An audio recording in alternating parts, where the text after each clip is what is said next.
காதல் காதல் காதல் சீரியல்ல நாளைய எபிசோட்ல என்ன நடக்குது அப்படிங்கிறத பார்க்கலாம். அர்ஜுன அவங்க அப்பா கரிகாலன் எப்படியோ வலுக்கட்டாயமா இழுத்துக்கிட்டு வந்து மணமேடையிலேயே உட்கார வச்சர்றாப்ல. இந்த பக்கம் என்னடான்னா, இந்த ஸ்வேதா வந்து பயங்கர சந்தோஷத்துல இருக்கிறாங்க.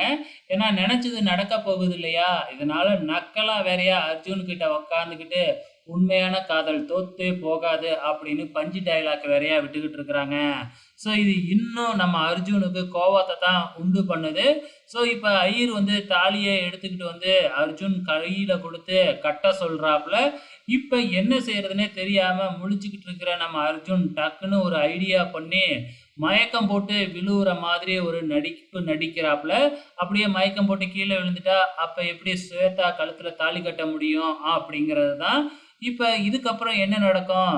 நம்ம அர்ஜுனுக்கும், ஸ்வேதாவுக்கும் கல்யாணம் நடக்காது. ஸோ என்னதான் கொஞ்ச நேரத்துல மயக்கம் தெளிஞ்சாலும், முகூர்த்த நேரம் தள்ளி போயிடுச்சு. இதுக்கப்புறம் கல்யாணம் பண்ண முடியாது அப்படிங்கிற மாதிரி ஐயர் சொல்ல தான் போறாப்ல. ஸோ இதுக்கப்புறம் என்ன கல்யாணத்த தள்ளி வைக்க போறாங்க. அவ்வளவுதான். இந்த ஸ்வேதாவும் அர்ஜுன விடமாட்டேன் அப்படிங்கிற மாதிரி தான் சொல்லப்போகுது. வெயிட் பண்ணி பார்க்கலாம் என்னதான் நடக்க போகுது. எப்படி தான் அர்ஜுன் இந்த பிரச்சனையிலிருந்து தப்பிக்க போறாருன்னு.